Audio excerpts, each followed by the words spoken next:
Existem exercícios que podem aumentar a sua dilatação abdominal ou a sua circunferência de cintura? O que existe é a falta de força muscular na região central, no core, né, que a gente costuma chamar, que faz com que você tenha uma dilatação do seu abdômen, né? Mas exercícios que aumentem o abdômen, não, isso não é verdade. Se você for um abuser, por exemplo, num agachamento, por exemplo. Não, Renato, isso não. O que existe, se você for um abuser no agachamento, mas você não usar esteroide, por exemplo, dificilmente você vai ter uma... Eu digo isso, sabe por quê? Eu tenho a sensação de que as atletas e os atletas de CrossFit, eles não têm a mesma linha de cintura. É muito comum você ver uma atleta de CrossFit, o padrão do físico de uma atleta de CrossFit. Verdade. E eu não estou agindo com preconceito, eu estou dizendo a anatomia. Você pode pegar um atleta que você curte. Sim. A atleta de CrossFit, ela tem a cintura mais larga, abdômen bem definido e denso, coxas grossas, bundinha mais batida. Ou até mesmo o lutador tem essa característica. Bundinha mais batida. E Mas vamos falar de quem faz força. Atletas de força. E quadril estreito. Uma atleta de musculação, uma wellness, cintura fina, bunda maior, coxa arredondada, um músculo mais arredondado e um abdômen não tão denso quanto ela, mas uma cintura muito fina. Mas aí porque praticam outros exercícios. LPF, elas preferem máquinas do que agachamento livre. Não é só isso, Renato. Existe... E a única coisa que eu consigo... E os homens também. Os homens são cintura mais larga, abdômen bem definido, coxas proporcionais e uma cintura, uma desproporção muito pequena entre dorsais e linha de cintura. E aí eu entendo. Quais são os exercícios do CrossFit? Exercícios de base, terra, agachamento. Só que a abordagem do CrossFit é uma abordagem para realização de trabalho, não para construção de uma harmonia física.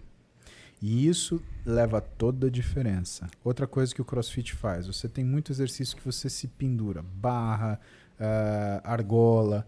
E quando você faz isso, você trabalha muito estabilizadores da escápula. E os estabilizadores da escápula, incluindo o serrátil, eles têm uma implantação baixa no tronco, fazendo você aumentar a sua linha de cintura por desenvolvimento muscular. Por outro lado, os exercícios de levantamento, o que você quer que o atleta faça é levante aquele peso. Só que se ele não tem consciência corporal, por exemplo, para jogar para força para o quadril, o que ele faz? Ele joga para o quadríceps. E o quadríceps, ele também faz extensão do quadril de uma forma secundária.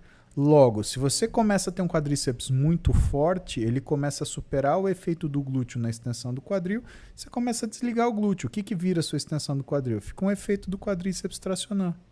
Então, tudo existe de uma forma que... legal, obrigado, Maurício.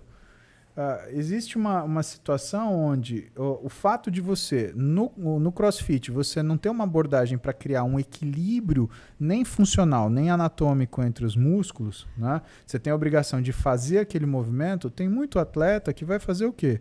Ele vai fazer da forma que ele mais é otimizado.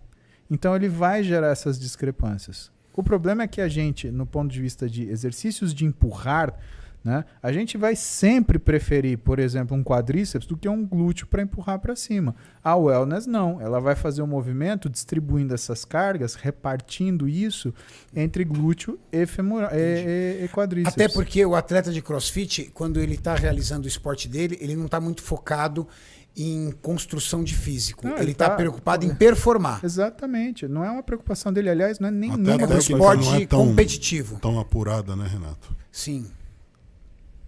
Então, aí o que a gente tem é a musculatura do core, né? Você tem, ou alguns deles, né? Você tem o oblíquo interno, o oblíquo externo, você tem o transverso do abdômen, você tem o reto abdominal, né? Você tem ali, dá para ver o serrátil anterior, né? Então, toda essa musculatura, né, ela começa a ficar mais preparada, ela também hipertrofia, né?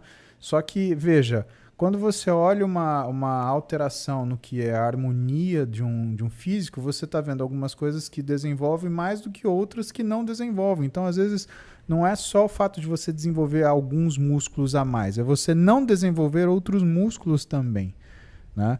A gente tem a cara do esporte que a gente pratica. A questão é que o fisiculturismo ele é um esporte onde o importante é você criar uma informação visual rica e proporcional.